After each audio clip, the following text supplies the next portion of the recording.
صلى وسلم عليه واحلل عقدة من لساني يفقهوا قولي. الحمد لله رب العالمين، الصلاة والسلام على سيد المرسلين وعلى آله وصحبه أجمعين. أما بعد، فقد قال الله سبحانه وتعالى في القرآن الكريم والفرقان المجيد: إنما المؤمنون الذين إذا ذكر الله وجلت قلوبهم وإذا تليت عليهم آياته زادتهم إيمانا وعلى ربهم يتوكلون. وقال رسول الله صلى الله عليه وسلم: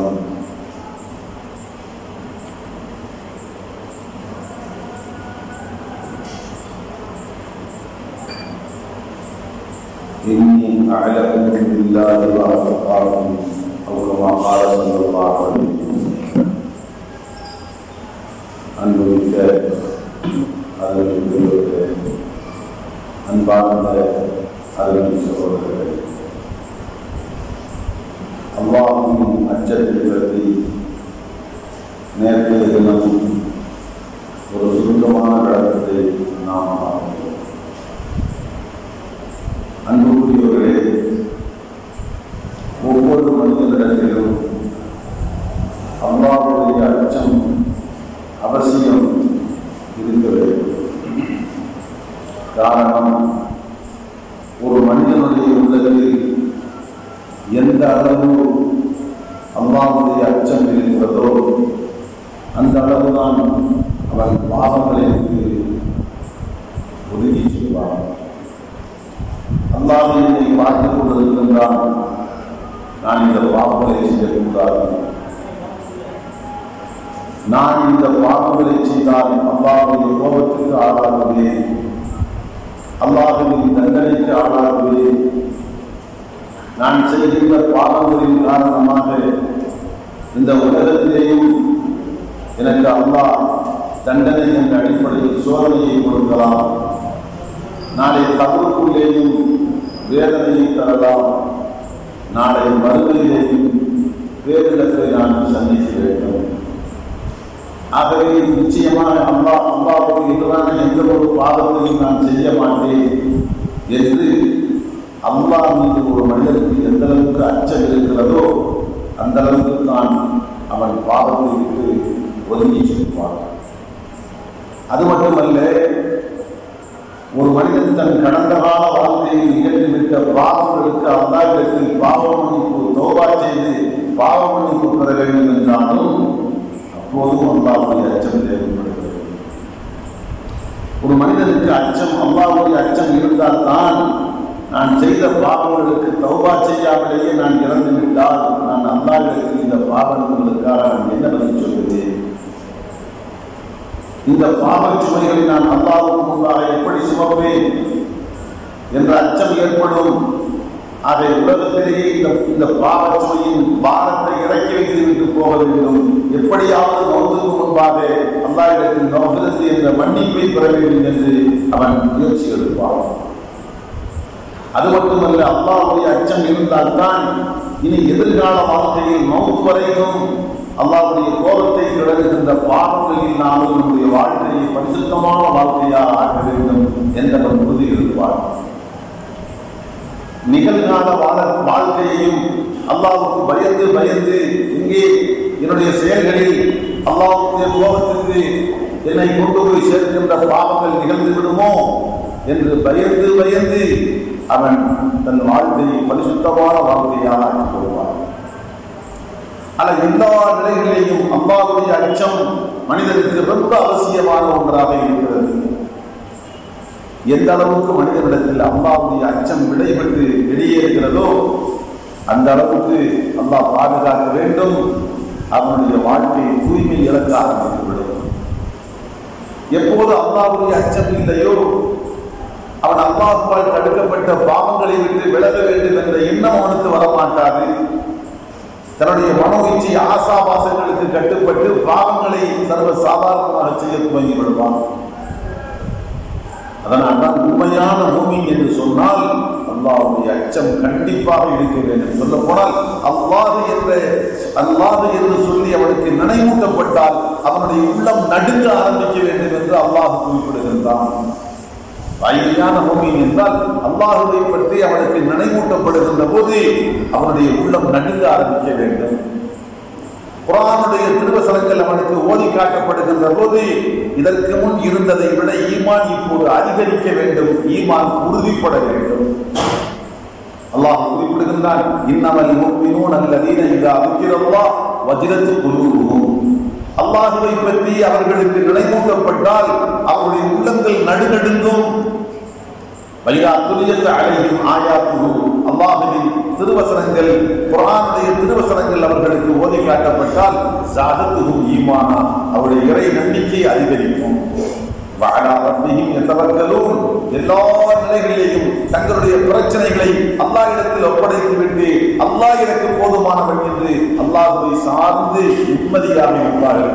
எதை பற்றியும் அலட்டிக் கொள்ள மாட்டார்கள். அல்லாஹ் இருக்கிறான், போதுமானவன். அல்ஹம்துலில்லாஹ்.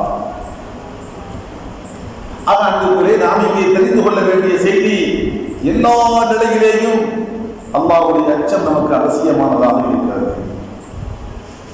நம்முடைய முன்னோர்களுடைய வாழ்க்கையை பார்க்கின்றோம், எப்படியெல்லாம் அல்லாஹ்வுடைய அச்சத்தால் நடுங்கி இருக்கின்றார்கள். முன்னோர்களுடைய வாழ்க்கையை எதற்காக நாம் பார்க்கின்றோம்? குழந்தை வீட்டுக்குள்ளே ஒரு கருநாகம் வருகிறது. பெற்ற தாய் அந்த நாகத்தை பார்த்துவிட்டு தலைதெறிக்க ஓடுகின்றார். குழந்தையும் தாயை பின்தொடர்ந்து ஓடுகின்றார். குழந்தைக்கு தெரியாது நாம் ஏன் ஓடுகின்றோம்.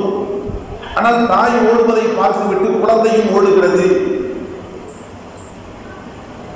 உண்மையில் தாய் மட்டும் ஓடாமல் தனியாக அந்த குழந்தை மட்டும் இருந்திருந்தால் ஏதோ விளையாட்டு பொருள் என்று கருதி தவறு அந்த பாம்பை பிடிப்பதற்கு அந்த குழந்தை எத்தனைத்திருக்கும். இதே போன்றுதான் நபிமார்கள், சித்தீகீன்கள், சுஹதாக்கள் அல்லாஹ்வை பற்றி தெளிவாக தெரிந்திருந்தார்கள். சொர்க்கத்தை பற்றி, நரகத்தை பற்றி புரிந்திருந்தார்கள். மனிதன் செய்கின்ற பாவங்களுடைய விளைவுகளை பற்றி உணர்ந்திருந்தார்கள். அதனால் இந்த உலகத்தில் ஏற்படுகின்ற பாதிப்பு, கபரிலே ஏற்படுகின்ற பாதிப்பு, நாளை மறுமையில் ஏற்படுகின்ற பாதிப்பு என்று கண்ணாடி போன்று தெளிவாக தெரிந்து வைத்திருந்தார்கள். ஆகவே சின்னஞ்சிறு ஒரு பாவத்திற்கு முன்பாகவும் எச்சரிக்கையோடு ஒதுங்கி சென்றார்கள், நடுங்கி சென்றார்கள். ஒருவேளை அறியாமல் செய்து விடுவோம் என்று அச்சத்தோடு பயந்து முன்னெச்சரிக்கையாக சில காரியங்களில் ஈடுபட்டார்கள். அல்லாஹ்வுடைய அச்சம் நெஞ்சத்தில் நிரம்பி இருந்த காரணத்தால் வாழ்நாள் முழுவதும் சாதனை படைத்திருந்தாலும் அதெல்லாம் ஒன்றுமில்லை, அற்பமானவை, துச்சமானவை என்று கருதினார்கள். காரணம், அந்த அளவுக்கு அல்லாஹ்வுடைய அச்சம் அவர்களை கலங்கடித்தது. நாங்கள் என்ன செய்து விட்டோம், நாம் ஒன்றுமே செய்யவில்லை என்று அற்பமாக கருதினார்கள். மரண நேரத்தில் அவருடைய உள்ளத்தில் ஏற்பட்ட அச்சத்தை பார்த்தால் அல்லாஹு அக்பர். அன்னை ஆயிஷா ரலியல்லாஹு அன்ஹா மரணப்படுக்கையில் இருக்கின்றார்கள். ஆயிஷா ரலியல்லாஹு அன்ஹா சக்கராத்தினுடைய மடியில் கிடத்தப்பட்டிருக்கின்றார்கள். அப்போது அவர்களை பார்ப்பதற்காக வேண்டி ஹதரத் அப்துல்லாஹ் இப்னு உமர், ஹதரத் அப்துல்லாஹ் இப்னு அப்பாஸ் ரலியல்லாஹு அன்ஹு வருகின்றார்கள். வந்தவுடன் அவர்களுக்கு தகவல் சொல்லப்பட்டது, உங்களை பார்ப்பதற்காக வேண்டி பெருமானாருடைய சிறிய தந்தையின் மகன் ஹதரத் இப்னு அப்பாஸ் ரலியல்லாஹு அன்ஹு வந்திருக்கிறார்கள். அதை கேட்டவுடன் ஆயிஷா ரலியல்லாஹு அன்ஹா சொன்னார்கள், தஅனி மின் இப்னு அப்பாஸ், என்னை விட்டு விடுங்கள், நான் யாரையும் சந்திக்க விரும்பவில்லை. சக்கராத்துடைய நேரம். அப்போது அவர்களுக்கு சொல்லப்பட்டது, இல்லை, அவர்கள் மிக சிறந்த ஒரு நல்லடியா, பெருமானாருடைய குடும்பத்தில் பட்டவர்கள், இப்படியெல்லாம் அவர்களை பற்றி சில சிறப்பு செய்திகளை சொன்னவுடன் அவர்கள் அனுமதி கொடுத்தார்கள். சரி, உள்ளே வர சொல்லுங்கள். ஹதரத் இப்னு அப்பாஸ் ரலியல்லாஹு அன்ஹு அன்னை ஆயிஷா ரலியல்லாஹு அன்ஹா அவர்களுக்கு பக்கத்தில் சென்றார்கள். அநேகமாக மஹரம் என்ற உறவில் அருகில் இருந்தார்களா அல்லது திரையிட்டு ஹிஜாபுக்கு பின்பாக இருந்தார்களா குறிப்பிடப்படவில்லை. ஆக உள்ளே சென்று விட்டார்கள். சென்ற அவர்கள் கடைசி நேரத்தில் இருந்து கொண்டிருக்கிறார்கள். அவர்கள் உள்ளத்துக்கு ஆறுதலான செய்தியை சொல்ல வேண்டும். நம்பிக்கையோடு, அல்லாஹ் மீது நம்பிக்கையோடு அவர்கள் ரூஹ் பிரிய வேண்டும் என்று கருதி அவர்கள் நம்பிக்கை ஊட்டுகின்ற சில செய்திகளை சொல்லலாம் என்று யோசித்து விட்டு சொன்னார்கள். என்ன சொன்னார்கள்? அம்மா, அல்லாஹ்வின் திருத்தூதர் ஸல்லல்லாஹு அலைஹி வஸல்லம் அவர்களுக்கு நீங்கள் ரொம்ப பிரியமான மனைவியாக இருந்தீர்கள். இன்னும் ஒரு சில வினாடிகள் தான் இருக்கிறது. ஒரு சில வினாடிகள் கழித்து நீங்கள் அல்லாஹ்வின் தூதரையும் அருமை சஹாபா பெருமக்களையும் சந்திக்க போகின்றீர்கள். சில வினாடிகளில் நீங்கள் அல்லாஹ்வின் தூதரையும் அருமை சஹாபா பெருமக்களையும் நீங்கள் சந்திக்க போகின்றீர்கள். அது மட்டுமல்ல, அல்லாஹ் உங்களை அருமை நாயகத்துக்கு பரிசுத்தமான மனைவியாக அல்லாஹ் தேர்ந்தெடுத்திருக்கிறார். காரணம், அல்லாஹ்வின் தூதர் பரிசுத்தமானவர்கள். உலகத்திலே அவர்களை விட பரிசுத்தமான ஜீவன் யாருமே இல்லை. அல்லாஹ்வின் தூதருக்காக அல்லாஹ் யார் யாரையெல்லாம் தேர்ந்தெடுத்தானோ அத்தனை பேரும் பரிசுத்தமானவர்கள். அவர்களுக்கு தேர்ந்தெடுத்த மனைவி பரிசுத்தமானவர். அவர்களுக்கு தேர்ந்தெடுத்த குடும்பம் புனிதமான குடும்பம். அவர்களை பெற்றெடுத்த தாயும் தந்தையும் பரிசுத்தமானவர்கள். அவர்கள் பெற்றெடுத்த பிள்ளைகள் பரிசுத்தமானவர்கள். அல்லாஹ்வின் தூதரோடு சம்பந்தப்பட்ட அத்தனை பேரும் பரிசுத்தமானவர்கள். ஆம், உங்களை அல்லாஹ் ரப்பல் ஆலமீன் பரிசுத்த ஜீவனாக ஆக்கியிருக்கின்றான். அல்லாஹ்வின் தூதரோடு நீங்கள் ஒருமுறை போருக்கு சென்றிருந்த போது கழுத்தில் அணிந்திருந்த அந்த முத்து மாலை தவறிவிட்டது. அதை தாங்கள் தேடி எடுத்துக் கொண்டு வருவதற்குள் அல்லாஹ்வின் திருத்தூதர் சற்று தூரம் சென்று விட்டார்கள். உங்களை எதிர்பார்த்து அங்கே காத்துக் கொண்டிருந்தார்கள். தாங்கள் சில மணி நேரங்கள் கழித்து அங்கே போவதற்குள் தொழுகைக்கான நேரம் வந்துவிட்டது. அங்கே ஒன்று செய்வதற்கு தண்ணீர் இல்லை. நாம் என்ன செய்வது என்று எல்லோரும் யோசித்துக் கொண்டிருந்த போது அல்லாஹ் ரப்பல் ஆலமீன் இந்த ஒட்டுமொத்த உம்மத்துகளுக்கு அருட்கொடையாக ஒரு சலுகை சட்டமாக மண்ணில் அடித்து நீங்கள் தயமம் செய்யலாம். தண்ணீர் இல்லை என்று சொன்னால் ஒவ்வொருக்கு பகரமாக பரிசுத்தமான மண்ணை நீங்கள் பயன்படுத்திக் கொள்ளுங்கள், மண்ணில் நீங்கள் தயமம் செய்து கொள்ளுங்கள் என்ற சலுகை சட்டத்தை அல்லாஹ் அறிவித்தான். இது உங்கள் மூலமாக இந்த உம்மத்துக்கு கிடைத்த பெரும் பாக்கியம். அது மட்டுமல்ல, அல்லாஹ்வின் தூதரோடு நீங்கள் ஒரு போருக்கு அந்த போருக்கு சென்று விட்டு வருகிற போது தாமதத்தை காரணமாக வைத்து முனாஃபிக்குடைய தலைவன் அப்துல்லாஹ் இப்னு உபை இப்னு சலூல் உங்கள் மீது அவதூறை பரப்பிவிட்டான். வதந்தி காட்டுத்தீ போன்று பரவியது. முடிவில் 7 வானங்களுக்கு மேலிருந்து அல்லாஹ் ரப்பல் ஆலமீன் ஜிப்ரீல் மூலமாக குர்ஆனுடைய திருவசனத்தின் வடிவத்தில் உங்களுடைய பரிசுத்த தன்மையை நீங்கள் உத்தமி, பரிசுத்தமான பத்தினி என்ற உயர்ந்த செய்தி அல்லாஹ்வே இறக்கி வைத்தார். இன்று உலகத்தில் இருக்கின்ற எல்லா பள்ளிகளிலேயும் கியாமத் நாள் வரைக்கும் நீங்கள் பரிசுத்தமான ஜீவன் உத்தமி என்பதை உலகம் முழுவதும் உலகம் உள்ளளவும் போதப்பட்டுக் கொண்டிருக்கும். இப்படி அல்லாஹ் ரப்பல் ஆலமீன் உங்களுக்கு எத்தனையோ சிறப்புகளை பாக்கியங்களை கொடுத்திருக்கிறார் என்று சொல்லிக்கொண்டே வருகிறார்கள். இடையிலே அன்னை ஆயிஷா ரலியல்லாஹு அன்ஹா தஅனி இப்னு அப்பாஸ் என்னை விட்டு விடுங்கள், போதும், என்னை விட்டு விடுங்கள் என்றார்கள். சொல்லிவிட்டு சொன்னார்கள், வல்லாஹி அல்லாஹ் மீது ஆணையாக வல்லதி நஃப்ஸி பியதி, என் உயிர் யார் கைவசம் இருக்கிறதோ அந்த அல்லாஹ் மீது ஆணையாக சொல்கிறேன், லபதித்து அன்னி குந்து நசியம் மன்சியா, நான் என்றோ இறந்து மண்ணோடு மண்ணாக மக்களுடைய நினைவில் இருந்தும் மறந்து மறக்கடிக்கப்பட்டு நினைவூட்டப்பட்டால் கூட நினைவு கொள்ள முடியாத அளவுக்கு நான் மறக்கப்பட்டவராக ஆகியிருக்கிறேன். நான் ஏன் தான் இத்தனை காலம் வாழ்ந்தேன் என்று தன்னை பற்றி அல்லாஹ்வுடைய அச்சத்தின் காரணமாக புலம்புகின்றார்கள். அந்த ஒரே ஒரு காரணம் போதும். இந்த காரணம் பெருமானாருடைய பிரியத்துக்குரிய மனைவி, அல்லாஹ்வின் தூதருடைய பிரியத்துக்குரிய மனைவி, நாளை சொர்க்கத்திலேயும் பெருமானாருக்கு மனைவி. இந்த ஒரு காரணம் போதும் அவர்கள் நிம்மதியாக சந்தோஷமாக இருப்பதற்கு. ஆனால் அல்லாஹ்வுடைய அச்சம் அந்த சக்கராத்துடைய நேரத்தில் எதை சொன்னாலும் சரி அவர்கள் மனம் ஏற்றுக்கொள்ளவில்லை. நான் என்றோ இறந்து மண்ணோடு மண்ணாக ஆகியிருக்க வேண்டுமே, மக்களுடைய நினைவில் சொன்னால் கூட ஞாபகப்படுத்த முடியாத அளவுக்கு மறந்து மறக்கடிக்கப்பட்டு நான் மறக்கடிக்கப்பட்ட ஒரு ஜீவனாக இருந்திருக்க வேண்டுமே என்று,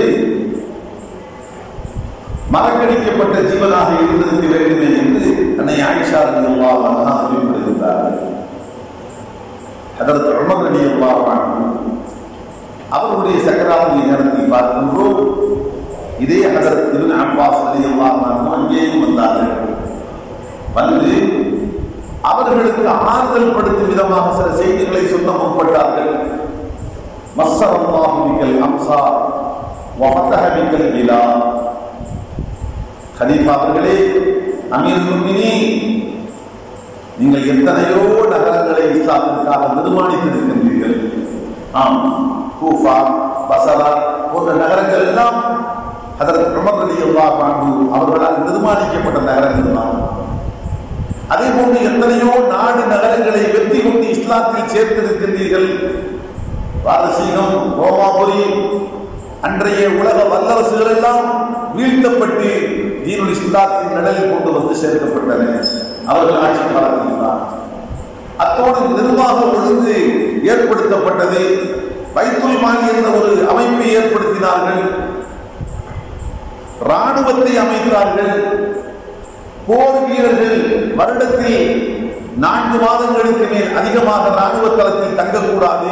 4 மாதங்களுக்கு ஒரு முறை தன் வீட்டுக்கு சென்றுவிட்டு குடும்பத்துக்கு சென்றுவிட்டு திரும்ப வேண்டும் என்று சட்டத்தை வகுத்தார்கள். மாத ஊதியத்தை பைத்துல் மாலில் இருந்து அவர்களுக்கு வழங்க வேண்டும் என்று நிர்ணயம் செய்தார்கள். இன்னும் காதிகளுக்கும் நீதிமன்றங்களில் பணியாற்றுகின்ற காதிகளுக்கும் பள்ளிவாசல்களை பணியாற்றுகின்ற இமாம்களுக்கும் மாத ஊதியத்தை ஏற்படுத்தி முறையாக விநியோகிப்பதற்கு ஏற்பாடு செய்தார்கள். எத்தனையோ செய்தி விஷயங்களை முறைப்படி ஒழுங்கமைப்பை பேணி நடைபெறுவதற்கு ஏற்பாடு செய்தார்கள். பல சாதனைகளை சொல்ல முடியும். அப்படிப்பட்ட உமர் ரலியல்லாஹு அன்ஹு நீங்கள் என்ற கருத்தில் இப்படியெல்லாம் நீங்கள் செய்தீர்களே என்று சொன்னார்கள். அதை கேட்டுவிட்டு ஹதரத் உமர் ரலியல்லாஹு அன்ஹு சொன்னார்கள், போதும் இப்னு அப்பாஸ், நிறுத்துங்கள். நான் செய்தவற்றுக்கு சாதகமாகவோ பாதகமாகவோ இல்லாமல் அல்லாஹ் என்னை விட்டுவிட்டாலே போதும், அல்ஹம்துலில்லாஹ். என்ன பொருள்? நீங்கள் எவற்றையெல்லாம் சொல்லுகின்றீர்களோ அவற்றுக்கு அல்லாஹ் எனக்கு கூலி தராவிட்டாலும் பரவாயில்லை. என் மூலமாக நிகழ்ந்துவிட்ட குற்றமுறைகளுக்கு அல்லாஹ் என்னை குற்றம் பிடிக்காமல் தண்டிக்காமல் விட்டுவிட்டால் போதும். நான் செய்தவற்றுக்கு அல்லாஹ் கூலி தரவும் வேண்டாம், என்னிடத்தில் நிகழ்ந்துவிட்ட குற்றங்களுக்கு அல்லாஹ் என்னை தண்டிக்கவும் வேண்டாம். இப்படி இரண்டுக்கு மத்தியில் அல்லாஹ் என்னை விட்டுவிட்டாலே போதும், அல்ஹம்துலில்லாஹ் என்று சொன்னார்கள். ஆனால் அந்த பேரில் ஹதரத் உமர் ரலியல்லாஹு அன்ஹு எப்படிப்பட்டவர்கள் அவருடைய அந்தஸ்தை கொள்வதற்காக ஒரு சின்ன செய்தியை நாம் சிந்தித்து பார்க்கிறோம். ஒரு நாள் அல்லாஹ்வின் திருத்தூதர் ஸல்லல்லாஹு அலைஹி வஸல்லம் வீட்டுக்கு வெளியில் இரவு நேரம் பாலைவன மணலிலே அன்னை ஆயிஷா ரலியல்லாஹு அன்ஹா அமர்ந்திருக்கின்றார்கள். அவர்கள் மடியிலே தலை வைத்து பெருமானார் படுத்திருக்கின்றார்கள். அப்போது நிலவின் ஒளி தெரிகின்ற ஒரு இரவு. அப்போது ஆயிஷா ரலியல்லாஹு அன்ஹா பெருமானாருடைய முகத்தை பார்க்கிறார்கள். மேலே வானத்தை பார்க்கிறார்கள். மறுபடியும் பார்க்கிறார்கள் பெருமானாரின் திருமுகத்தை. அடுத்து வானை நோக்கி மேலே பார்க்கிறார்கள். இப்படி திரும்ப பார்ப்பதை பார்த்துவிட்டு பெருமானார் கேட்டார்கள், என்ன ஆயிஷா, முகத்தையும் வானத்தையும் மாறி மாறி பார்க்கின்றாயே, என்ன காரணம் என்று கேட்டார்கள். அப்போது அந்த ஆயிஷா ரலியல்லாஹு அன்ஹா சொன்னார்கள், நாயகமே, தங்களுடைய முகத்தின் ஒளியையும் பார்க்கிறேன், அந்த சந்திரன் பூரண சந்திரனின் ஒளியையும் பார்க்கிறேன்.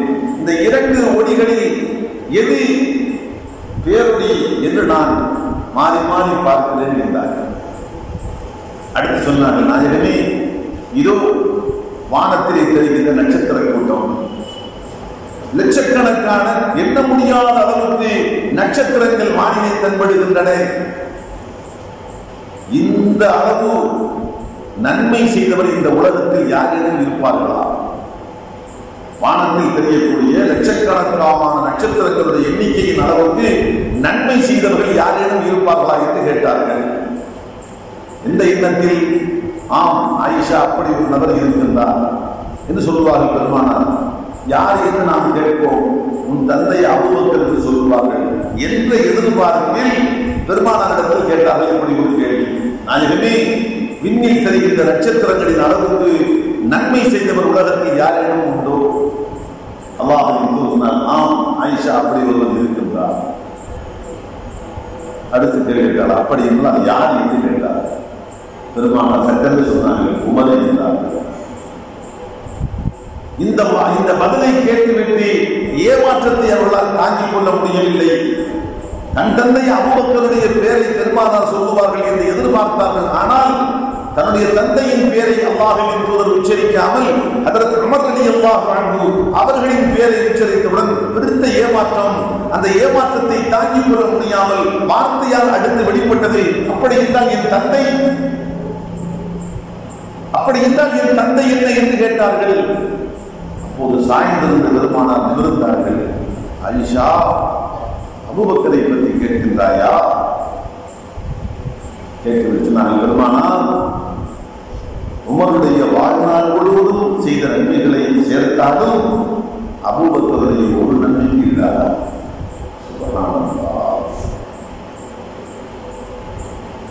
ஹஜ்ரத் உமர் ரலியல்லாஹு அன்ஹுடைய வாழ்நாள் செய்த நன்மைகளை ஒட்டுமொத்தமாக சேர்த்தாலும் அபூபக்கருடைய ஒரு நன்மைக்கு ஈடாக மாட்டாது என்றார்கள். அல்லாஹ் அக்பர். இந்த செய்தி ஒரு பக்கம் இருக்கட்டும். இங்கே நாம் சொல்ல வருகின்ற செய்தி, வானில் தெரிகின்ற லட்சோப லட்சம் நட்சத்திரங்களுடைய நன்மையை பெற்றவர் யார் என்று கேட்டபோது அல்லாஹ்வின் தூதர் சொன்ன பதில் ஹஜ்ரத் உமர் ரலியல்லாஹு அன்ஹு சொன்னார். அப்படிப்பட்ட உமர் ரலியல்லாஹு அன்ஹு சக்கராத்தின் மடியிலே கிடத்தப்பட்டிருக்கிற போது அவர்கள் நாடு நகரங்களை வெற்றி கொண்டார்கள், பல நகரங்களை அமைத்தார்கள், பல சாதனைகள் புரிந்தார்கள் என்று சொல்லப்பட்ட போது அவர்கள் அல்லாஹ்வின் அச்சத்தால் வாயில் இருந்து வந்த வார்த்தை, இப்னு அப்பாஸ், போதும், நான் செய்த சாதனை என்று நீங்கள் சொல்வது போதும். அல்லாஹ் என்னை குற்றம் பிடிக்காமலும் அல்லாஹ் எனக்கு நற்கூலி தராமலும் இரண்டுக்கும் சரிசமமாக அல்லாஹ் விட்டு விட்டாரே போதும் என்று தன்னுடைய கருத்தை சொன்னார்.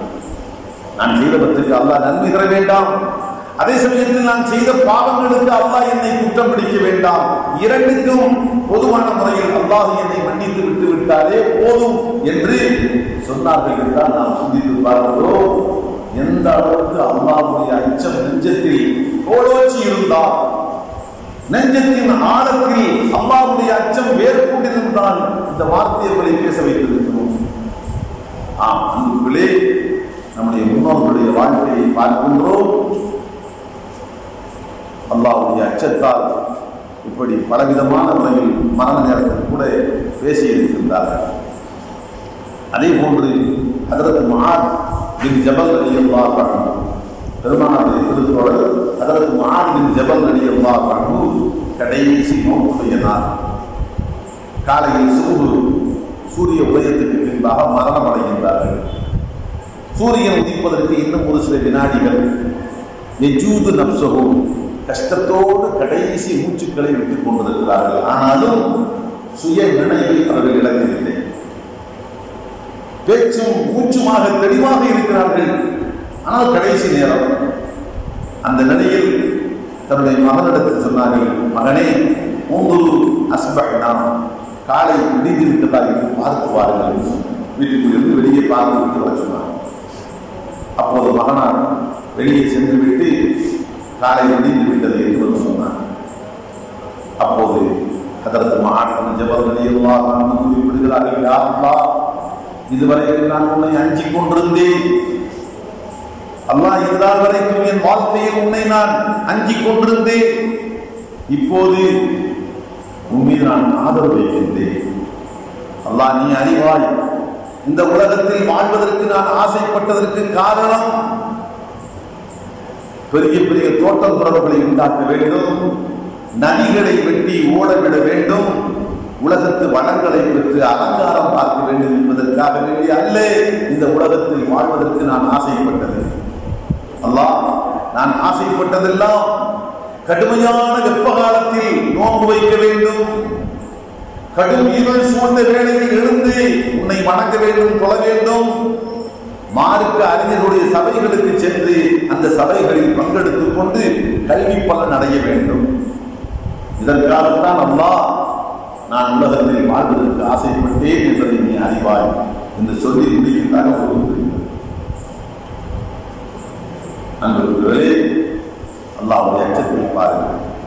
கடைசி அந்த மரண நேரத்தில் கூட ஹதரத் முஆத் இப்னு ஜபல் ரலியல்லாஹு அன்ஹு பெருமானாரால் எந்த அளவுக்கு சிறப்பித்து சொல்லப்பட்டார்கள். அஅலமுஹும் பில் ஹலால் வல் ஹராம் முஆத் இப்னு ஜபல். இந்த ஒட்டுமொத்த உம்மத்தில் எது ஹலால் எது ஹராம் என்று பகுத்து பிரித்து அறிகின்ற அந்த ஞானத்தில் இந்த உம்மத்திலேயே ஆகப்பெரிய அறிவாளி சிறந்த மாமேதை என்று அல்லாஹ்வின் திருத்தூதர் சான்று கொடுத்திருக்கிறார்கள். மிகப்பெரிய கல்விமான். அந்த கல்விமான் என்று பெருமானார் கொடுத்த சான்றை கூட பிடித்துக் கொண்டு எனக்கு மறுமையை வெற்றி இருக்கிறது என்றெல்லாம் சொல்லவில்லை. கடைசி மரண நேரத்திலே கலந்துகிறார்கள். அல்லாஹ் நான் உலகத்தில் வாழ விரும்பியது உலகத்து வளங்களை பெற்று அனுபவிப்பதற்காக வேண்டிய அழகு பார்ப்பதற்காக அல்ல, உன்னை சந்தோஷப்படுத்துகின்ற வணக்க வழிபாடுகளில் ஈடுபடுவதற்கு வாழ்நாள் ஒரு வாய்ப்பு என்ற காரணத்தால் தான் அல்லாஹ் நான் இந்த வாழ்க்கையை பிரியப்பட்டேன். இப்போது அந்த வாழ்க்கையை முடித்துக் கொண்டு ஒரு இடத்தில் வருகின்றேன். கருணையை அல்லாஹ் நான் யாசிக்கின்றேன் என்ற அடிப்படையில் தன்னுடைய கடைசி வார்த்தைகளை முடித்துக் கொண்டார். ஆம் அன்புகளே, நம்முடைய முன்னோர்கள் அல்லாஹ்வுடைய அச்சத்தால் இப்படித்தான் நடந்திருக்கிறார்கள். ஆம், அடுத்த சஹாபாக்களை அடுத்து வந்த நல்லோர்களுடைய வாழ்க்கையில் பார்க்கிறோம். ஹதரத் உமர் இப்னு அப்துல் அசீஸ் ரஹ்மத்துல்லாஹி அலைஹி இரண்டாம் உமர் என்று வரலாற்றிலே போற்றப்படுகிறார்கள்.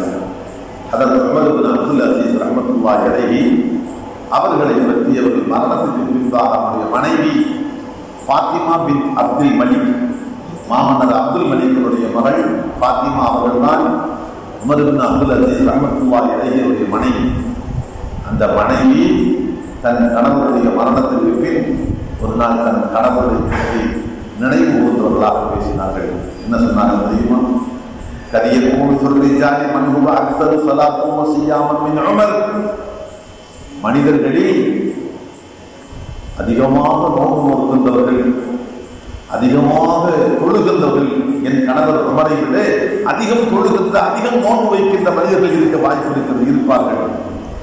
ஆனால் அல்லாஹ்வை அஞ்சுவதில் என் கணவர் உமர் பின் அப்துல் அசீஸ் ரஹ்மத்துல்லாஹி அலைஹி அவர்களை விட உயர்ந்த நிலையில் ஒருவர் இருப்பார் என்று யாரேனும் சொன்னால் நான் அதை ஏற்றுக்கொள்ள மாட்டேன். காரணம் சொன்னார்கள், கானைதா சந்தல் இஷா அல் ஆகிரத்தில் மஸ்ஜிதி, பள்ளிவாசலில் இஷா தொழுகையை தொழுது முடித்து விட்டால் வீட்டுக்கு வருவார்கள். ஜாயிலா முசல்லாஹு ஃபீ பைத்திஹி, வீட்டுக்கு வந்து தொழுகை குறிப்பிட என்று வீட்டிலேயே தொழ ஆரம்பிப்பார்கள். தஹஜ்ஜத் தொழுகை ஆரம்பித்து விடுவார்கள். தொழுது கொண்டே இருப்பார்கள். ஹத்தா தக்லிபஹு ஐனா, தூக்கம் இனிமேல் அவர்களால் தொழுக முடியாது என்று தூக்கம் மிகைக்கின்ற வரைக்கும் தொழுது கொண்டே இருப்பார்கள். இனிமேல் தொழ முடியாது என்ற ஒரு நிலை வருகிற போது படுத்துகிறார்கள், தூங்கி விடுவார்கள். எந்த அளவுக்கு தூக்கம் வந்ததோ அந்த அளவுக்கு தூங்கிவிட்டு மறுபடியும் எழுந்து அமர்வார்கள். திரும்ப எழுந்து அமர்ந்து கொண்டு அழுது கொண்டே இருப்பார்கள். ஹத்தல் ஃபஜர், சுபு சாதி உதயமாகி ஃபஜருக்கு பாங்கு சொல்லப்படுகின்ற வரைக்கும் அழுது கொண்டே இருப்பார்கள். ஆகவே என் கணவர் உமர் பின் அப்துல் அசீஸ் அவர்களை விட அதிகம் தொழுகின்றவர்கள் இருக்கலாம், அதிகம் நோன்பு வைத்தவர்கள் இருக்கலாம். ஆனால் அவர்களை விட அதிகம் அல்லாஹ்வை அஞ்சிய ஒரு ஜீவனை நான் இருப்பதாக சொன்னால் நான் ஏற்றுக்கொள்ள மாட்டேன் என்றார். ஆம், இப்படித்தான் அவர்கள் அல்லாஹ் மீது கொண்டிருந்த அச்சம் இருந்தது. அப்பாசிய ஆட்சியாளர்களில் பேரும் புகழும் பெற்று சிறப்பான முறையில் ஆட்சி நடத்திய ஹலீஃபா ஹாரூன் ரஷீத் பாதுஷா. ஹாரூன் ரஷீத் மன்னர் ஒரு முறை பகதாதில் இருந்து மக்கா மாநகரத்திற்கு வருகின்றார். வந்தவர் தன்னுடைய அமைச்சரிடத்தில் சொன்னால், அமைச்சர்களிடத்தில் எனக்கு நல்லுபதேசம் பெறுவதற்கு ஒரு நல்ல அறிஞரை பார்த்து வாருங்கள். காரணம் மக்கா மாநகரத்தில் ஒவ்வொரு காலத்திலேயும் பெரிய பெரிய அறிஞர்கள் இருப்பார்கள், பெரிய பெரிய மேதைகள், சட்ட மேதைகள், ஹதீஸுகளை வல்லோர்கள் எல்லாம் இருப்பார்கள். ஆகவே நான் நல்லுபதேசம் பெற வேண்டும், நான் உபதேசம் பெறுவதற்கு ஏற்ற ஒரு அறிஞரை பார்த்து கொண்டு வாருங்கள் என்று சொன்னார்கள். அமைச்சர்கள் போய் பலரையும் பார்த்துவிட்டு முடிவாக ஹதரத் ஃபுதைல் இப்னு இயாத் ரஹ்மத்துல்லாஹி அலைஹி அவர்களை தேர்ந்தெடுத்தார்கள். தேர்ந்தெடுத்து கலீஃபாவிடம் சொன்னார்கள், ஃபுதைல் இப்னு இயாத் ரஹ்மத்துல்லாஹி அலைஹி அவர்களை தங்களுக்கு ஏற்பாடு செய்திருக்கிறோம், தாங்கள் அவர்களிடத்தில் செல்லலாம். ஹாரூன் ரஷீத் பாதுஷா தனக்கு உபதேசம் பெறுவதற்காக வேண்டி ஹதரத் ஃபுதைல் இப்னு இயாத் ரஹ்மத்துல்லாஹி அலைஹி அவர்களின் வீட்டுக்கு வருகிறார்கள். அன்புக்குள்ளே நாடாளுகின்ற கலீஃபா அவர்கள் சாமானியப்பட்ட ஒரு வணக்கசாலி. வீட்டுக்கு கலீஃபா தன்னிடத்தில் உபதேசம் கேட்டு வருகிறார்கள் என்று தெரிந்தவுடன் வீட்டுக்குள் நுழைகின்றார். வீட்டிலே எரிந்து கொண்டிருந்த விளக்கை அணைத்து விட்டார்கள். இன்று போல் மின்சார விளக்கல்ல அன்று டியூப்லைட்டை அணைப்பதற்கு அது போன்ற அமைப்பல்ல. அன்று சிட்டி மண்ணாலான ஒரு சிட்டி இருக்கும். அதில் விளக்கெண்ணெயை ஊற்றி ஒரு திரியை போட்டிருப்பார்கள். அதில் நெருப்பு வைத்து அது எரிய விட்டிருக்கும். அதுதான் வெளிச்சம். கலீஃபா வீட்டுக்கு உள்ளே வந்த அடுத்த வினாடி திரியை அணைத்து விட்டார்கள். வீடு கும்பிட்டாக இருந்தது. அரசர் நினைத்தார், நாம் வந்தவுடன் விளக்கை அணைத்து விட்டார்களே. பொதுவாக அரச போகத்தில் வாழ்கின்றவர்களுக்கெல்லாம் அப்படித்தான் என்ன இது அவமரியாத செயல் அல்லவா, அவமரியாதையான ஒரு செயல் அல்லவா என்றுதான் எண்ணி இருப்பார். உடனே கேட்டார், அதற்கு ஃபுதைல் இப்னு இயாத் ரஹ்மத்துல்லாஹி அலைஹி அவர்களிடத்தில் லிமாதா அத்பர்த சிராஜயா அபூ அலி, கண்ணியத்தோடு கேட்டார். அபூ அலி அவர்களே, அது அவர்களுக்கு சிறப்பு பெரிய அபூ அலி அவர்களே, நான் வீட்டுக்குள் வந்தவுடன் விளக்கை அணைத்து விட்டீர்களே, என்ன காரணம்? அப்போது ஹதரத் ஃபுதைல் இப்னு இயாத் ரஹ்மத்துல்லாஹி அலைஹி சொன்னார்கள், ஹாதா குலாம் அஹ்மது மின் துல்மத்தில் கபரி யா ஹாரூன். ஹாரூன், கபருக்குள்ளே நாம் பார்க்க போறது இருட்டு. அந்த இருட்டை லேசான இருட்டு. கபருக்குள்ளே நாம் சந்திக்கவிருக்கின்ற அந்த இருட்டு பயங்கரமானது. அந்த இருட்டோடு இப்போது விளக்கை அணைத்து விட்ட காரணத்தால் வீட்டில் சூழ்ந்திருக்கின்ற இந்த இருட்டு சாதாரணமானது என்றார்கள். உடனே ஹாரூன் ரஷீத் புரிந்து கொண்டார். அவமரியாதைக்காக வேண்டிய அணைக்கவில்லை, நாம் எந்த உபதேசத்தை தேடி வந்தோமோ அந்த உபதேசத்தை தருகின்றார்கள். கபருடைய இருட்டு கடுமையானதை, அதை நானும் நீங்களும் சந்திக்க போகிறோம் என்பதை எனக்கு நினைவூட்டுவதற்காக வேண்டித்தான் அணைத்திருக்கிறார்கள் என்று புரிந்து கொண்டார். ஜித்னி, இன்னும் எனக்கு உபதேசம் செய்யுங்கள், போதாது, இன்னும் செய்யுங்கள் என்றார். அப்போது ஹதரத் ஃபுதைல் இப்னு இயாத் ரஹ்மத்துல்லாஹி அலைஹி சொன்னார்கள், யா ஹாரூன், இன்னல்லாஹ ஸௌஃப யுஹாஸிபு குல்ல இன்சானின் அன் நஃப்ஸிஹி. அல்லாஹ் விரைவில் இந்த உலகத்தில் வாழ்ந்த ஒவ்வொரு மனிதரையும் விசாரணை செய்வான். எப்படி? அவரை பற்றி அவரிடத்தில் அல்லாஹ் விசாரணை செய்வான். மனிதா, நீ எப்படி வாழ்ந்தாய்? நீ வாழ்நாளை எப்படி கழித்தாய்? நீ எப்படி சம்பாதித்தாய்? நீ எப்படி தெரிந்து கொண்ட ஞானத்தை வாழ்க்கையில் கடைபிடித்தாய் என்று அவரவரை பற்றி அவரவரிடத்தில் அல்லாஹ் விசாரணை செய்வான். ஆனால் அம்மா அண்டு அருண், நீங்களும்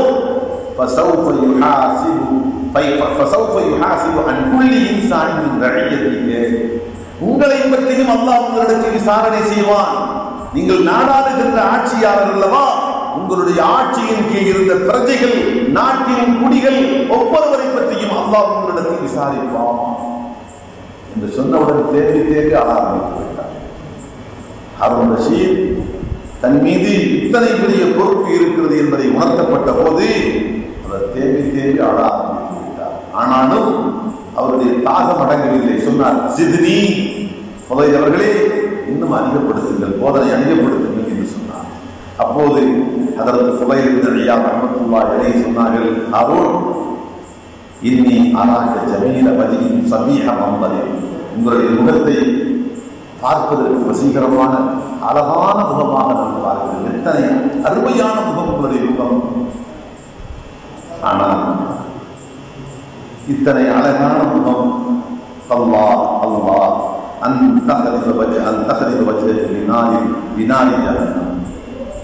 இந்த அழகான முகம் நாளை மறுமையில் நரக நெருப்பால் கரிந்து விடுமோ, கரிந்தால் எத்தனை விகாரமாக இருக்கும் என்று நான் எண்ணி பார்க்கிறேன்.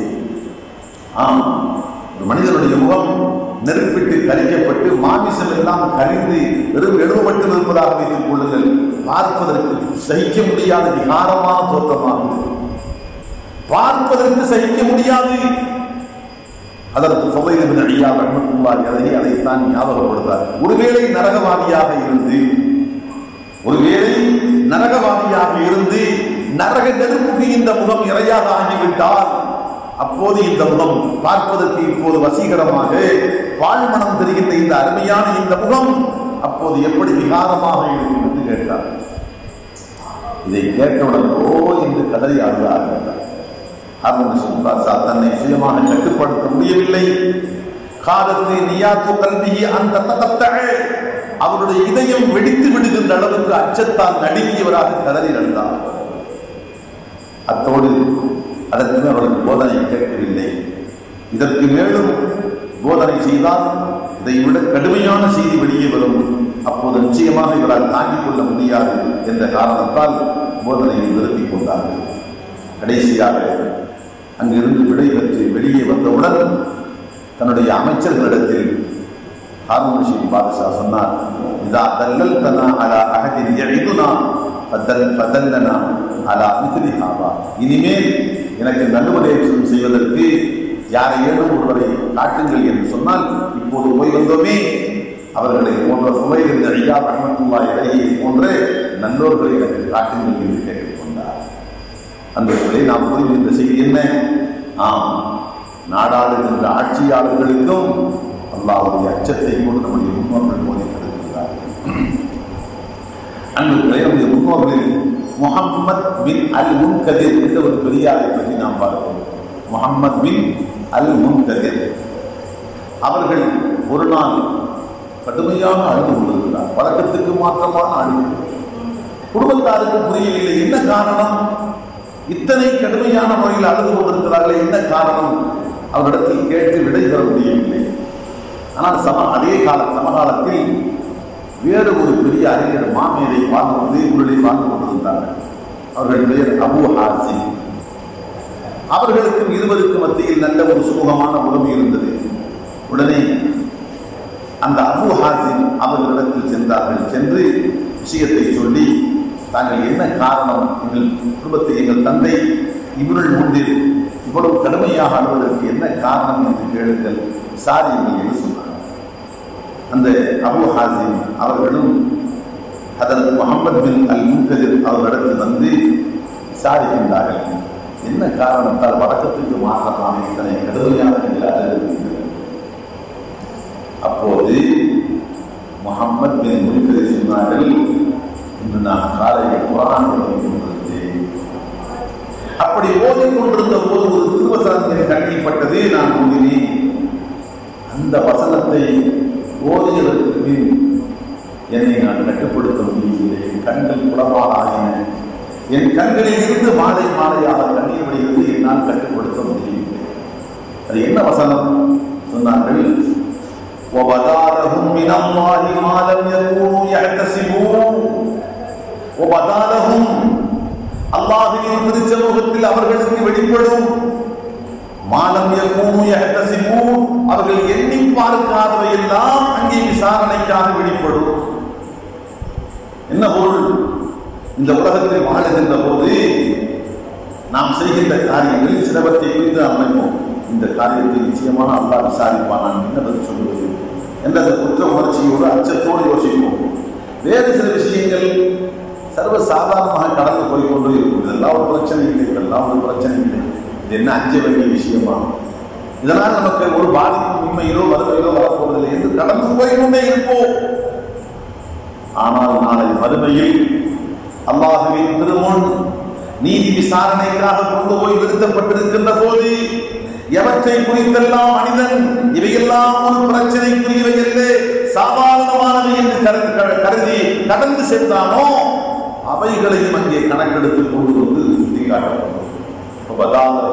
அவர்களுக்கு வெளிப்படும் மாலம் அவர்கள் எண்ணி பார்த்திருக்கு, இதையுமா அல்லாஹ் கேட்பான், இதையுமா அல்லாஹ் விசாரிப்பான் என்று எண்ணி பார்க்காதவற்றை எல்லாம் அல்லாஹ்வே அவர்களுக்கு வெளிப்படுத்துவான், விசாரணை செய்வான் என்ற ஆயத்தை நான் ஓதினேன். அப்போதிருந்து என்னால் கட்டுப்படுத்த முடியவில்லை என்றார்.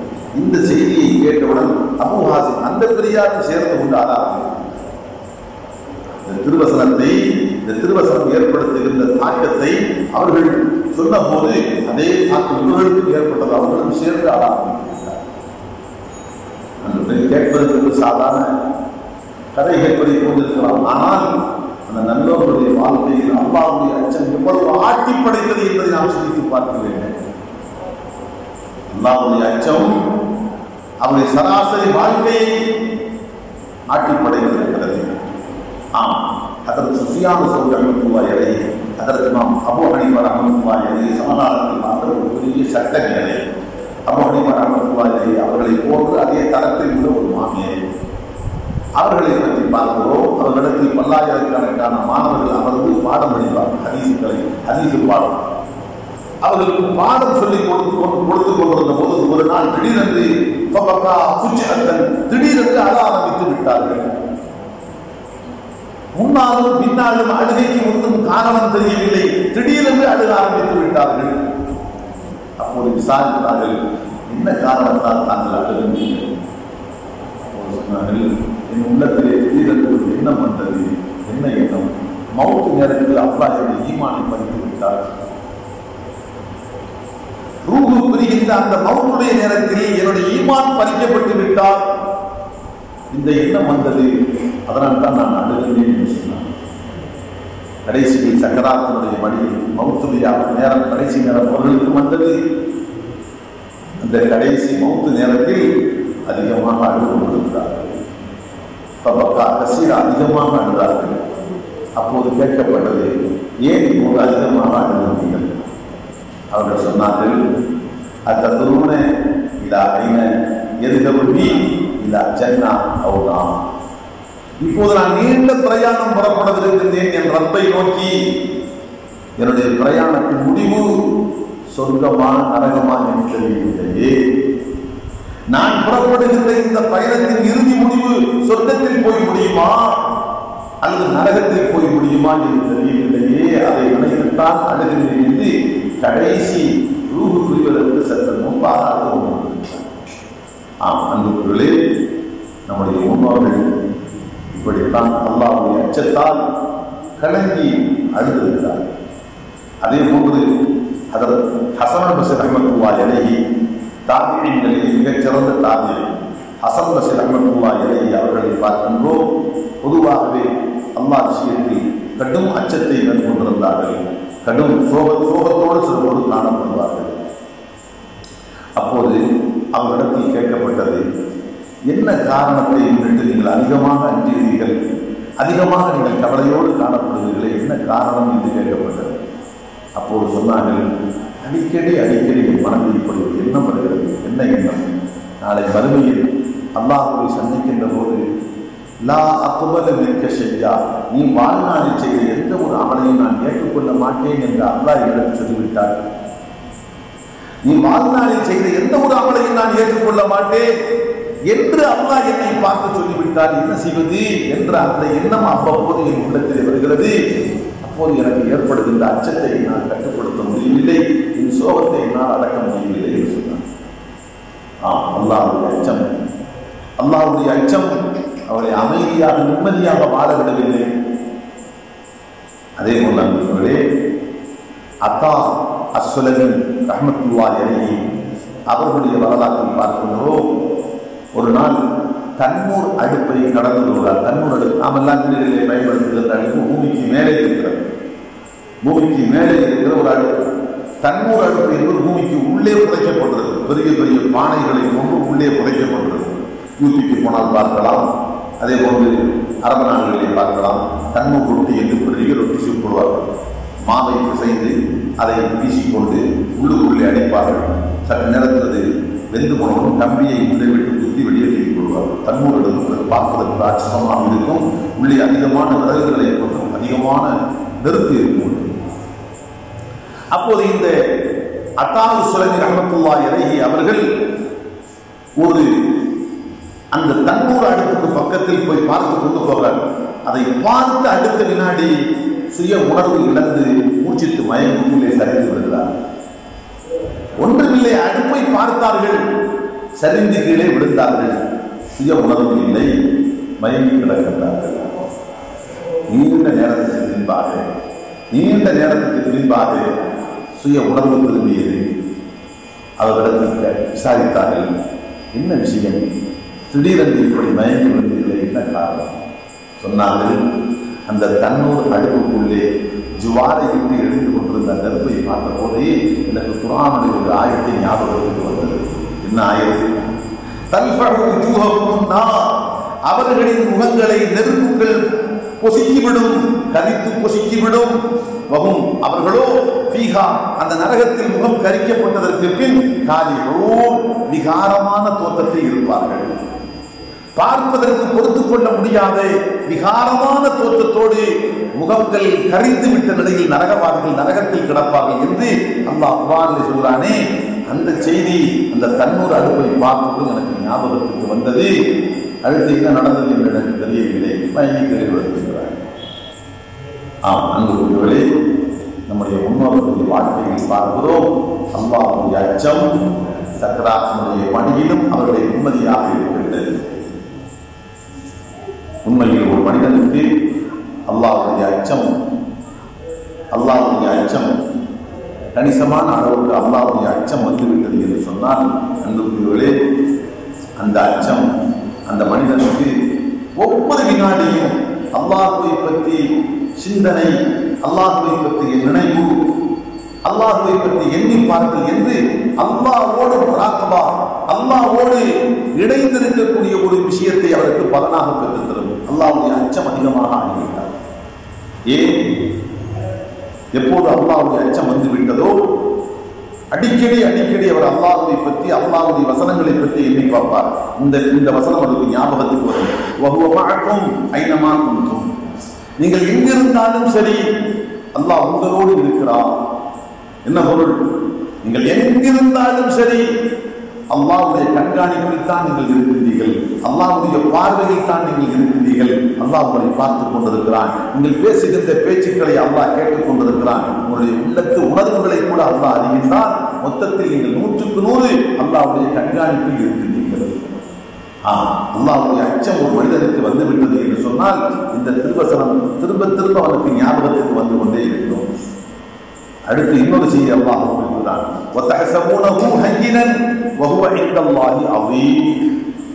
நீங்கள் செய்கின்ற காரியங்களில் சிலவற்றை ஹய்யினன் துச்சமாக, சர்வ சாதாரணமாக நீங்கள் கருதுகின்றீர்கள். ஆனால் அந்த செயல் அல்லாஹ் இடத்தில் அவீம் மகத்தானது, அல்லாஹ் இடத்தில் பயங்கரமானது. நம்முடைய ஒவ்வொருவருடைய வாழ்க்கையிலும் இப்படி நாம் பல விஷயங்களை கடந்து வருகிறோம். நம்முடைய பார்வையில் அற்பமானது, துச்சமானது, அது அலட்டிக் கொள்ள வேண்டிய தேவையிலே நாம் கருதுவோம். அல்லாஹ்வுடைய பார்வையில் பயங்கரமானது. அருமை நாயகம் ஸல்லல்லாஹு அலைஹி வஸல்லம் சொன்னார்கள், வாய்மையான முஃமின், கோடித்தனமான முஃமின் ஒரே பாவத்தை எப்படி எடுத்துக்கொள்வார்கள்? பெருமானார் சொன்னார்கள், வாய்மையான மூமின்கள் சிறு பாவத்தை செய்தாலும் பெரிய ஒரு மலை தங்கள் தலைக்கு மேல் கட்டி தொங்கவிடப்பட்டிருக்கிறது. இமயமலை போன்று ஒரு மாபெரும் மலை, ராட்சசமான மலை கட்டி தொங்கவிடப்பட்டிருக்கிறது. கட்டப்பட்ட கயிறு அறுந்து கொண்டிருக்கிறது. என்ன பொருள்? எந்த வினாடி அறுபட்டு தன் தலையிலே விழுந்து நசுங்கி போவோம் என்று தெரியாமல் உயிரை கையிலே எடுத்து பிடித்துக் கொண்டு நடுங்கிக் கொண்டே இருக்கிறார். இது நல்லோர்களின் நிலை. ஆனால் பாவிகளுடைய நிலை, எவ்வளவு பெரிய பாவம் செய்தாலும் சரி, மூக்கிலே அமர்ந்திருக்கின்ற ஈயை போன்று, இது என்ன பெரிய விஷயம், லேசாக கையெடுத்து அசைத்தால் போதும் பறந்துவிடும். மூக்கிலே அமர்ந்திருக்கின்ற ஈ, அதை கையெடுத்து லேசாக அசைத்தால் போதும், அது இருந்த இடம் தெரியாமல் பறந்து போய்விடும். பெரும் பாவத்தை செய்துவிட்டும் பாவிகள் மூக்கிலே அமர்ந்திருக்கின்ற ஈயை போன்று கருதுவார்கள். அல்லாஹ்வுடைய அச்சத்தை நெஞ்சத்தில் கொண்டிருக்கிற நல்லோர்கள் சின்ன சிறு பாவம் செய்து விட்டால் கூட தலைக்கு மேல் மலை கட்டி தொங்கவிடப்பட்டு எந்த வினாடி அறுந்து விழுந்து நாம் நசுங்கி இறக்கப் போகிறோமோ தெரியவில்லை என்று அச்சத்தோடும் பீதியோடும் இருப்பார்கள். அன்பர்களே, அல்லாஹ்வுடைய அச்சத்தின் பிரதிபலிப்பை பற்றி மாற்றம் சொல்லியிருக்கிறது. அதே போன்று அல்லாஹ்வுடைய அச்சம் யாருக்கு வந்து விட்டதோ அவர்கள் இப்படியும் ஒரு திருவசனம் இருக்கு. அந்த திருவசனத்தை எண்ணி பார்ப்பார்கள். அஹ்சாஹுல்லாஹ் வ நஸூ, அவர்கள் அதை மறந்து விட்டார்கள், ஆனால் அல்லாஹ்வோ அதை கணக்கெடுத்து பாதுகாப்பு செய்கின்றார். நாம் வாழ்நாளில் நாம் செய்த சில பாவங்களை முத்தாக நாமே மறந்து விட்டோம். நமக்கே ஞாபகம் இருக்காது, நினைவூட்டினால் கூட ஞாபகத்துக்கு வர மாட்டாது. அந்த அளவுக்கு உண்டான பல பாவங்கள் ஆனால் அல்லாஹ் சொல்றான் அவர்கள் மறந்து விட்டார்கள். அல்லாஹ் மறக்கவில்லை. அல்லாஹ் கணக்கெடுத்து பாதுகாப்பு செய்து எழுத்துப்பூர்வமாக அல்லாஹ் வைத்திருக்கிறான். நாளை மறுமையில் அவன் திருச்சமூகத்தில் நீதி விசாரணைக்காக போகிற போது அந்த ஏடு விரிக்கப்பட்டு நீ விசாரணைக்கு உட்படுத்தப்படுவான். மனிதா, நீ செய்த இந்த காரியங்களுக்கெல்லாம் பதில் சொல்லுங்க. அல்லாஹ்வுடைய அச்சம் ஒரு மனிதனுக்கு வந்து விட்டிருந்தால் இப்படியெல்லாம் என்னை பார்ப்பான். அடுத்த அல்லாஹ் இன்னொரு இடத்தை குறிப்பிடுகிறான்.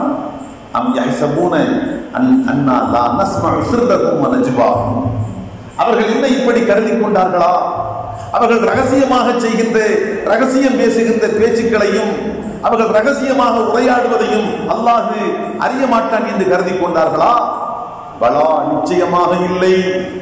யாருக்கும் தெரியாமல் தாளிடப்பட்ட அறையில் இருட்டுக்குள் சென்று ஒரு காரியத்தை செய்கின்ற போது யாருக்கும் தெரியாது என்று மனிதன் கருதுகின்றான். அல்லாஹ் சொல்கின்றான், பலா, நிச்சயமாக இல்லை. வருசுலுனா லதைஹிம் யக்துபூன். அந்த இருட்டுக்குள்ளும் அந்த தாளிடப்பட்ட வீட்டின் தனிமையிலேயும் அந்த இடத்திலேயும் மலாயிகத்துமார்களை கொண்டு அல்லாஹ் பதிவெடுக்கின்றான். நாம் செய்கின்ற ஒவ்வொன்றும் அணு அணுவாக பதிவெடுக்கப்படுகிறது, பாதுகாக்கப்படுகிறது, நீதி விசாரணைக்காக அல்லாஹ் இடத்தில் ஒப்படைக்கப்பட்டிருக்கிறது. அன்புகளே, அல்லாஹ்வுடைய அச்சம் ஒரு மனிதனுடைய உள்ளத்தில் வந்துவிட்டது என்று சொன்னால் இப்படிப்பட்ட நிலைகளை எல்லாம் அவர்கள். ஆனால் அல்லாஹ்வுடைய அச்சம் ஒரு மனிதனுடைய வாழ்க்கையில் இல்லை என்று சொன்னால் அந்த ஒரு பரிதாபம். நம்முடைய வாழ்க்கை அதற்கு நிதர்சனமான உதாரணம். நம்முடைய வாழ்க்கை எத்தனையோ பெரிய பெரிய பாவங்களை எல்லாம் செய்துவிட்டு காலரை தூக்கி விட்டுக் கொண்டு உத்தவர்களை போன்று பரிசுத்த ஜீவன்களை போன்று நடமாடிக்கொண்டிருக்கிறோம். ஏதாவது கவலைகள் தான். ரமலான் மாதம் ஏறத்தாழ 12 நாட்கள் 13 நாட்கள் முடிந்துவிட்டன. வெகு வேகமான நாட்கள் ஓட ஆரம்பித்துவிட்டன. இந்த நாட்களை நாம் முறையாக பயன்படுத்திக் கொண்டோமா? பெற வேண்டிய தௌபாவை அல்லாஹ்விடத்தில் பெற்றுவிட்டோமா? தௌபா, பாவ மன்னிப்பை பெற்றுவிட வேண்டும் என்ற மன உறுதியாவது எத்தனை பேரிடத்தில் இருக்கிறது? எப்படியாவது ரமலான் முடிவதற்குள் அல்லாஹ்விடத்தில் உருக்கமான உள்ளத்தோடு கெஞ்சி கேட்டு அல்லாஹ்விடத்தில் மன்னிப்பை பெற்றுவிட வேண்டும். மன்னிப்பு பெறாமல் ரமலான் செல்வதற்கு விட்டுவிடக் கூடாது என்ற அந்த உறுதியாவது எத்தனை பேரிடத்தில் இருக்கிறது? அதை பற்றியும் கவலை இல்லை. நோன்பு வைத்தோம், நோன்பு திறந்தோம், சகது செய்தோம், இஃப்தார் செய்தோம், தராவி இருக்கிறோம், கொஞ்சம் குர்ஆன் ஓதினோம், கொஞ்சம் தானம் செய்தோம், முடிந்தது. அடுத்த வரலாம் அவர்கள் மறுபடியும் ஆரம்பித்தோம். இந்த வெளிப்படையான ஒரு சடங்கு வாழ்க்கை தான் நாம் பிரதானமாக பெரிதாக கருதி கொண்டிருக்கிறோம். சடங்கு வாழ்க்கை அல்ல. யதார்த்தம் அல்லாஹ்வுடைய அச்சம் நெஞ்சத்தில் ஆட்கொண்டிருக்க வேண்டும். நமது வாழ்க்கையை வழிநடத்துவது எது? மனோ இச்சை. எனது விருப்பம் நான் செய்கின்றேன், எனது வெறுப்பு நான் செய்வதற்கு விட்டுவிடுகிறேன். மன விருப்பு வெறுப்பு நமது வாழ்க்கையை அமைக்கக்கூடாது. அல்லாஹ்வுடைய அச்சம் நமது வாழ்க்கையை வழிநடத்தி செல்ல வேண்டும். அல்லாஹ் இதற்கு வெறுக்கின்றான், ஆகவே நான் செய்ய மாட்டேன். அல்லாஹ் இதை விரும்புகின்றான், ஆகவே நான் இதை செய்வேன். அல்லாஹ்வுடைய விருப்பு வெறுப்பை முன்வைத்து அல்லாஹ்வுடைய அச்சத்தால் அவருடைய வாழ்க்கை வழிநடத்தப்பட வேண்டும். அப்படிப்பட்ட வாழ்க்கை நம்முடைய வாழ்க்கையாக மாற வேண்டும். அன்புகளே, உண்மையாகவே அல்லாஹ்வுடைய அச்சம் வந்துவிட்டது என்று சொன்னால் அமைதியாக இருக்க முடியும். இருப்பு கொள்ள மாட்டாது. அதற்கு உமர் இப்னு அப்துல் அசீஸ் ரஹ்மத்துல்லாஹி அலைஹி அவர்களை பற்றிய மனைவி ஃபாத்திமா ரலியல்லாஹு அன்ஹா சொன்னார்களே, அந்த நிலை நம்முடைய நிலையாக மாறியது. என்ன சொன்னார்கள்?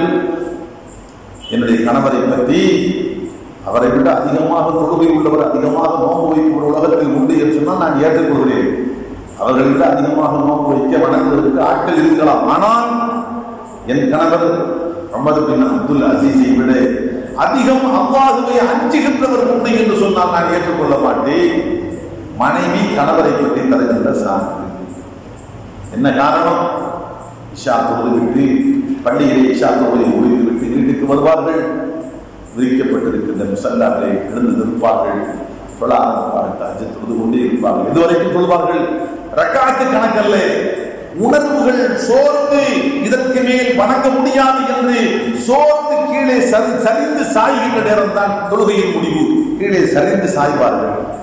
தன் உணர்வு இல்லாமல் உறங்குவார்கள். சில மணி நேரம் வாங்கியவுடன் மறுபடியும் எழுப்பார்கள். எழுந்து கொண்டு அழுது கொண்டே இருப்பார்கள். இதுவரைக்கும் சுபுருக்கு வாக்கு சொல்லப்படுகின்ற வரைக்கும் கண்ணீரோடு தான் அமர்ந்திருப்பார்கள். ஆம் நண்பர்களே, அல்லாஹ்வுடைய அச்சம் ஒரு மனிதனுடைய வாழ்க்கையில் வந்துவிட்டது என்று சொன்னால் அவனுடைய வாழ்க்கையை அலாதியான ஒரு லைஃப், அவனுடைய வாழ்க்கை வித்தியாசமான முறைகளாக. இந்த நிலையைத்தான் அல்லாஹ்வின் தூதர் ஸல்லல்லாஹு அலைஹி வஸல்லம் வாழ்க்கையிலும் பார்க்கணும். ஒருமுறை பெருமானார் கொண்டு கொண்டிருக்கிறார்கள், அது குர்ஆன் ஓதி கொண்டிருக்கிறார்கள். ஒரு திருவசனம் எதிர்ப்படும் பெருமானாருக்கு இடையிலே வருகிறது. என்ன திருவசனம்? வயின் தஃபிர் லஹு வயின் துஅத்திபுஹும் ஃபஇன்னஹும் இபாதுக வயின் தஃபிர் லஹும் ஃபஅன்த அர்ஹமுர் ராஹிமீன். ஹஜ்ரத் ஈசா அலைஹிஸ்ஸலாம் நாளை மறுமையில் அல்லாஹ்வின் திருச்செந்தூரில் இப்படி சொல்வார்கள், தன்னுடைய மக்களை பார்த்து, யா அல்லாஹ், அல்லாஹ் குற்றம் செய்த மக்களை நீ கண்டித்தால் அவர்கள் உன்னுடைய அடியார்கள் தான், கண்டிப்பதற்கு எஜமானாகிய உனக்கு முழு உரிமை உண்டு.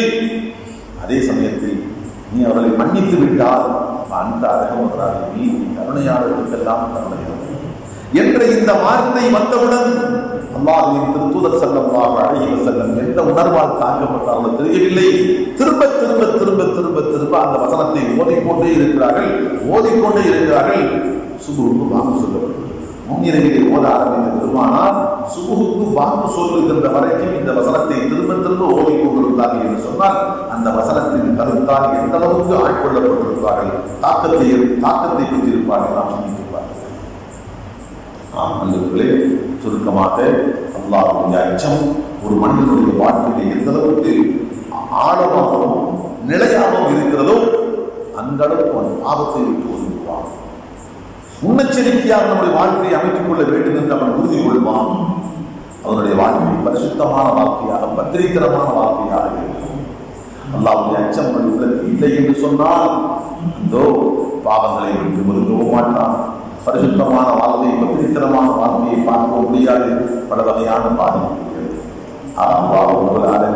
சுருக்கமான ஒரு செய்தியை நாம் பார்த்திருக்கிறோம். இந்த புனிதமான இறைவன் பரக்கத்தால் அல்லாஹ் நம் எல்லோருக்கும் அவனுடைய சௌகரியமாக அந்த இறையச்சத்தை அல்லாஹ் குறையை நாம் தந்து பாவங்களை விட்டு எச்சரிக்கையாக ஒதுங்கி எஞ்சி இருக்கின்ற வாழ்நாளில் பாவங்கள் இல்லாமல் பரிசுத்தமாக கிடைக்க வேண்டும் என்ற அந்த உணர்வை, உறுதியை அல்லாஹ் அனைவருக்கும் தொடர்பாக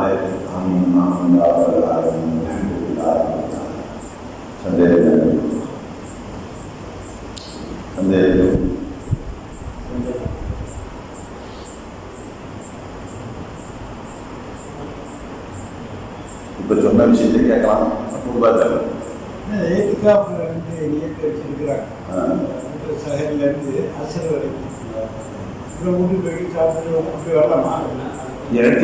சில பேர் வந்து கொஞ்சம் இருந்தாப்புல, அப்புறம் மறுபடியும் வீட்டுக்கு போய் சாப்பிட்டு வர்றாங்க. ஏங்க ஏத்திக்காப்பு ரெண்டு பேர், ஒன்றும் சுண்ணத்தான ஏத்திக்காப்பு.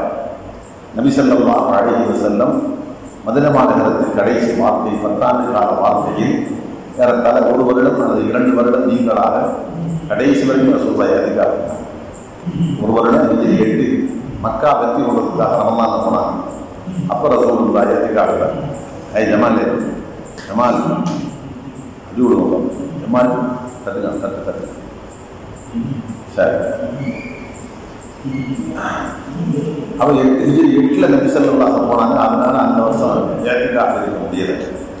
அப்புறம் வஃபாத்துடைய நாள் ரசூலுல்லாஹ் விடுபட்டு போன அந்த எல்லாம் சேர்த்து ஷவ்வால்லையும் 10 நாள், ரமலான்ல 10 நாள், ஷவ்வால்ல 10 நாள், 20 நாள் இருக்காங்க.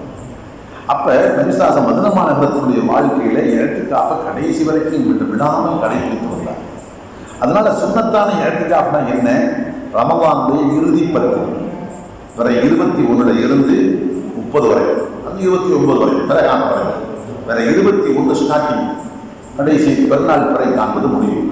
அது வரைக்கும் அல்லாஹ்வுடைய பள்ளிவாசல்ல இஅ்திகாஃப் இருக்கணும். எதற்காக வேண்டி?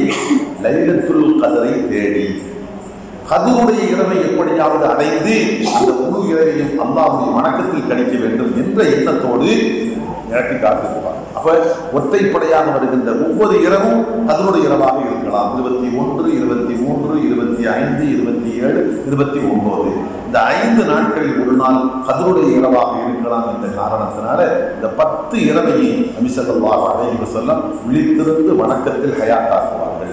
அது சுன்னத்.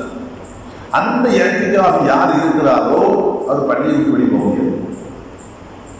ஆனா என்ன ஒன்றது நஃபிலான இஅ்திகாஃப் ஒரு மாதிரி வந்தோம், 1 மணி நேரம் பள்ளியாக இருக்கிறோம், ஏன் இல்லை நான் வைக்கிற இஅ்திகாஃப் நான் இந்த பள்ளிவாசல் இருக்கிற வரைக்கும் தான் நான் இஅ்திகாஃப் நீர் வச்சுட்டு நான் தொழுது முடிச்சுட்டு போகும்போது முடிஞ்சு போச்சு. அது 1 நிமிஷம் இருக்கலாம், 10 நிமிஷம் இருக்கலாம், 1 மணி நேரம் இருக்கலாம், 2 மணி நேரம் இருக்கலாம், அது 1 நாள் இருக்கலாம், 2 நாள் இருக்கலாம்.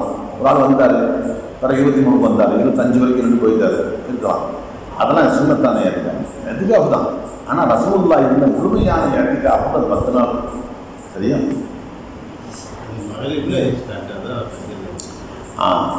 ஒரு ஹதீஸ்ல நபி ஸல்லல்லாஹு அலைஹி வஸல்லம் சுபுஹ் தொழுகையை தொழுவதற்கு பின் தன்னுடைய முஅத்தகஃப் இஅ்திகாஃப் இருக்கக்கூடிய கூடாரத்துக்குள் நுழைந்தார்கள் என்று ஹதீஸ் வரும். அதனால வரணும் நபி ஸல்லல்லாஹு அலைஹி வஸல்லம் வர 21 காலை சுபுஹ் நேரம் சுபுஹ் தொழுகையை முடித்துவிட்டு அந்த இஅ்திகாஃப் இருக்கக்கூடிய கூடாரத்துக்குள் பெருமானார் நுழைந்தார்கள் என்று ஹதீஸ் வரும். இந்த ஹதீஸை வச்சுக்கிட்டு சிலர் என்ன வழங்கிட்டாங்க, அப்போ ரசூலுல்லாஹ் 21 காலையில் சுபுஹ் தொழுதுட்டு உள்ள போயிட்டாங்க, அதனால காலையில் இருந்து தான் இஅ்திகாஃப் ஸ்டார்டிங் வழங்கிட்டாங்க. அப்படி நஸ்லா மகரிபுக்கு பார்க்க சொல்ல வந்துட்டாங்க, வந்து இபாதத்தில் வணக்கத்தில் இருந்தாங்க, விடிய விடிய இருந்தாங்க. சுபுஹ் தொழுவதுக்கு பின்னாடி கொஞ்சம் ஓய்வு எடுப்பதற்காக வேண்டி உள்ள போனாங்க. ஓய்வு தான் அந்த நேரத்தில் எடுக்க போனாங்க. இஅ்திகாஃபே ஸ்டார்டிங் இல்லை, அதுக்கு முன்னாடி இஅ்திகாஃப். அதனால இஅ்திகாஃபுடைய ஆரம்பம் எப்போது என்று கேட்டால் 21 மகரிபுக்கு பாங்கு சொல்லும்போது உருவாகும். வேற 21 நாளைக்கு பிறந்த இன்னைக்கு நைட்டு 20 மாலை 21 முன்னிரவு மகரிபுக்கு பாங்கு சொல்லப்படுகின்ற போது இஅ்திகாஃப் இருக்கக்கூடிய மக்கள் எந்த பள்ளியாக இருக்கும் அந்த பள்ளிக்கு உள்ள போய்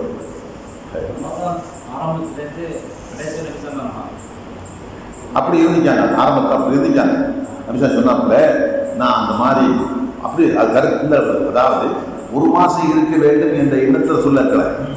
இந்த கதருடைய இரவு அடையணும்னு இருந்தாங்க. முதல் 10 நாள் இருந்தாங்க, கதருடைய கிடைக்கல. அப்புறம் அடுத்த 2வது 10 நாள் பார்த்தாங்க, அப்பையும் கிடைக்கல. அப்புறம் 3வது 10வது தான் பார்க்குறேன், அப்பதான் கிடைக்கல. அப்போ சொன்னாங்க நம்ம மக்கள்கிட்ட, நான் முதல் 10 இருந்தேன், கதருடைய இரவை தேடி கிடைக்கப்பெறவில்லை. பின்பு 2வது 10 இருந்தேன், அப்போதும் கிடைக்கவில்லை.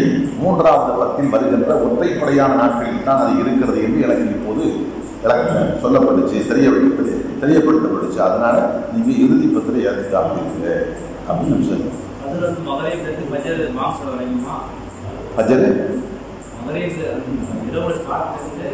மகரிபுக்கு ஸ்டார்ட் பண்றீங்க. பெருநா நைட்டு பெருநா பார்ப்பீங்க, பெருநா பெற அது வரைக்கும் நோம்பு படிக்கிறது 20வது நோம்பு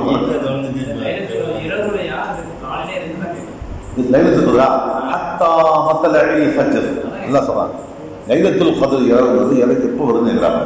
2 நமக்கு புரிய முடிச்சுனாங்க. 2 பாங்குகளுக்கு இடைப்பட்டது.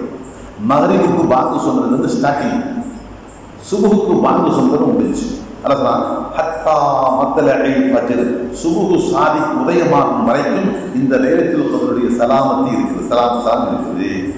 அப்ப பாங்கு சொல்லிட்டா சாப்டர் க்ளோஸ் முடிஞ்சு. அந்த குறிக்கணும், இந்த மகரிபுக்கும் சுபுஹுக்கு பாங்கு சொல்றதுக்கு இடைப்பட்ட அந்த நேரத்தில் ஒரு மனிதன் இபாதத்தை கொண்டு நின்று வணங்கி பிரார்த்தனை செஞ்சு ஓதி குர்ஆன் இந்த மாதிரிப்பட்ட இபாதத்தை கொண்டு கழிச்சா 1000 மாதங்கள் வணக்கத்துல கண்ணிமைக்கும் நேரம் கூட ஓய்வெடுக்காமல் நின்று வணங்கி இருந்தா எவ்வளவு பெரிய பாக்கியம் கிடைக்குமோ அந்த பாக்கியத்தை ஒரே ஒரு இரவு கிடைக்கக்கூடிய பாக்கியம் 84 வருடங்கள் 4 மாதங்கள் தொடர்ச்சியாக வணங்கிய பாக்கியத்தை. இது ஒரு பக்கம். இன்னொரு ஹதீஸ் மன் காம லைலத்துல் கத்ரி ஈமானம் வ இஹ்திசாபன் உஃபிர லஹு மா தகத்தம மின் தம்பிஹி, கத்ருடைய இரவில் அல்லாஹ் மீது நம்பிக்கையோடும் அல்லாஹ் தருவதாக சொன்ன நன்மைகளை எதிர்பார்த்தும் யார் இரவில் நின்று வணங்குகிறாரோ அவருடைய முன் செய்த பாவங்கள் அத்தனையும் மன்னிக்கப்படும். நினச்சா அப்படி ஒரு பாக்கியம். அது இல்லாமல் சார் கேட்கக்கூடிய மனுஷன்